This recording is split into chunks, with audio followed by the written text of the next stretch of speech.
Ladies and gentlemen, give it up for David Ross.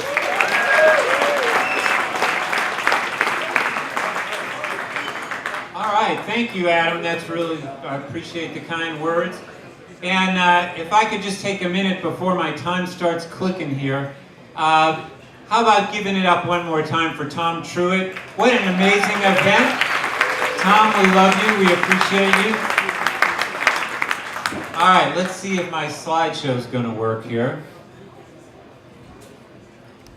All right, well, I guess that's where we start. So, all right.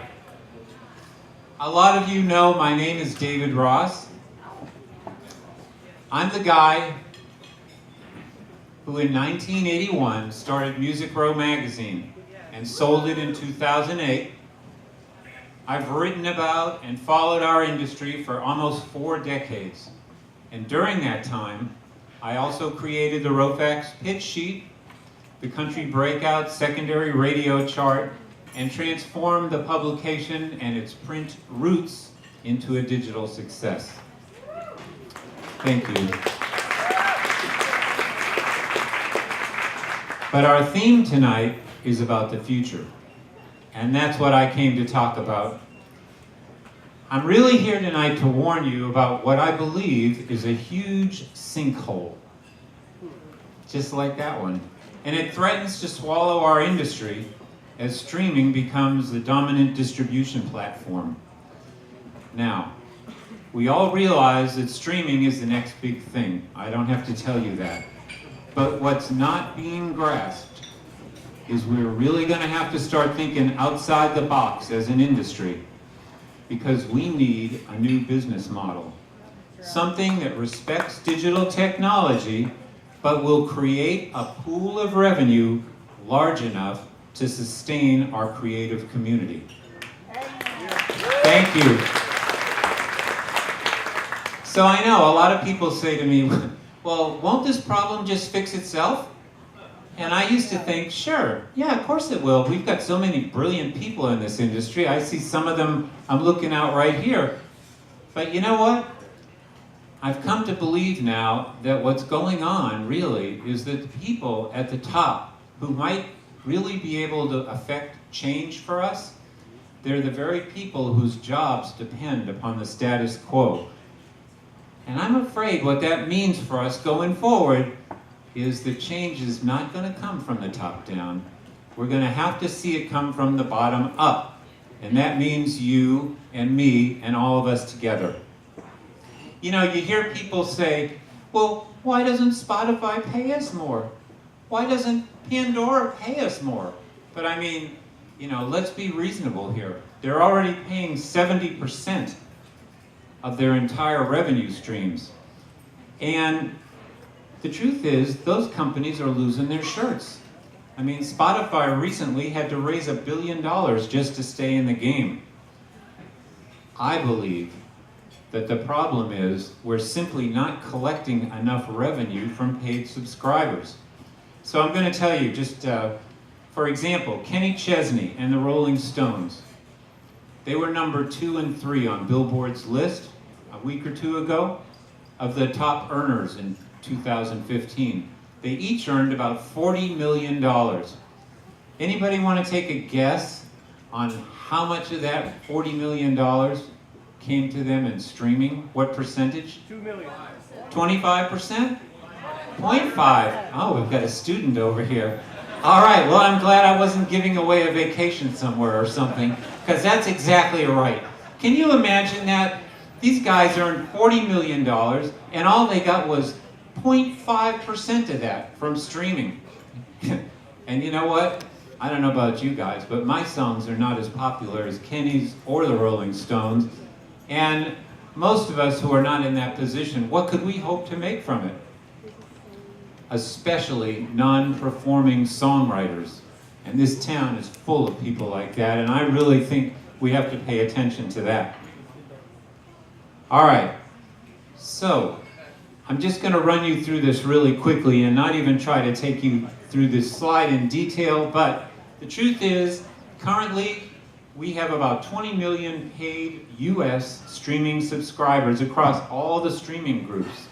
including student discounts, 70% of that revenue is barely $1.5 billion a year.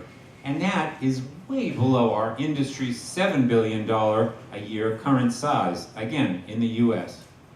So the big question is, with free music so readily available, are we ever going to be able to get enough people to subscribe to get up to that red line up there to the 7 billion? According to my figures, we're going to need, at the present situation, almost 100 million paid subscribers. And I think that is going to be a real problem. And as we switch from physical sales and digital downloads, and we move to streaming, that means if nothing changes, our industry is going to be seriously underfunded. We don't want that to happen. Okay, a moment of self-promotion for a second. So I've written a book. It's called The Digital Solution. It's my idea of how we might solve this. And I'm going to tell you just honestly, I think it's the best idea out there, okay? But you want to know what's really great about it?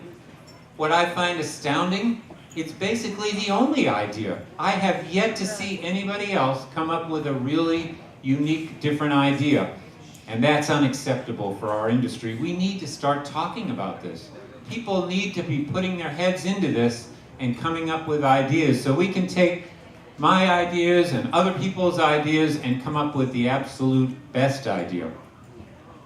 All right, I'm seeing the sign blink here. I'm a little behind schedule. In the moment that I have left, I'm going to try to explain to you very briefly how we might create a much larger pool of revenue. What if we didn't ask people to subscribe? What if we asked people to just pay a small fee every month to their ISP? And you know who the ISPs are. That's Comcast, Verizon, AT&T. They're like internet toll booths. Nobody can get on the internet without them. So if they put a small fee on everybody's bill each month, then listening to music online, you'd have already paid. It would be like going into a buffet restaurant. You want seconds on steak? That's fine. You've already paid. I figure that if all the US smartphone accounts and broadband internet accounts asked people to pay a small fee, let's say like $1.30, it would create a $5 billion pool. And that would be a huge amount of money to help compensate IP owners fairly. People say to me about this, what? The ISPs are going to collect this money for us? Are you crazy? Why would they do it? And I'm going to tell you what I think. Why not? Because we're going to pay them. We're going to give them some money for doing it. It's going to go right to their bottom line and they're going to be happy about it. All right, I'm almost out of time here and I know that they're going to come get me with one of those dreaded hooks. So I got to finish. But here's the thing. What I'm trying to tell you is, in a way, we're seeing music as a public good. What are public goods? A public good is something where shared consumption, where one person's use doesn't reduce the good's usefulness to others. A public good is something that everyone can enjoy, and it's virtually impossible to exclude the people who don't pay from enjoying the good's benefits. It sounds a lot like music in the digital age, does it not? Yep. Can I get a witness? Yeah. All right. Thank you so much. I'm going to be ending right on time here with 1:20 to go. I really hope I've sparked your interest just a little bit about this and into thinking more about the coming transition from downloads and physical sales to streaming. Because if we don't do something, there's going to be serious consequences for our industry. We need to make sweeping changes. And if you'd like more details about the complete plan and how this really works, please take a look at my book, The Digital Solution. It's on Amazon, and there are some copies in the back for sale that we'd love for you to take if you're interested. And if not, at least email me and get on our conversation list about it. Become part of the discussion at least. And I think if Tom, I don't see Tom, but do I have the time to take a question? One question. All right, is there a question? I'll take it if there is one. All right. Oh.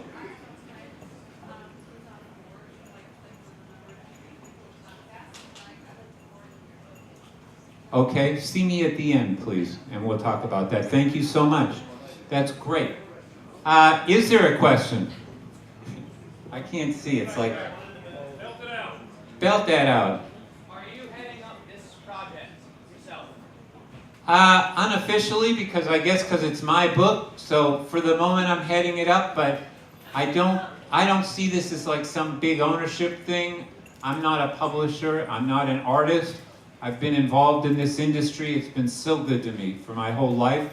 I just want to help out, that's all. So, yes and no and maybe on all the above. Thank you all very much, thank you.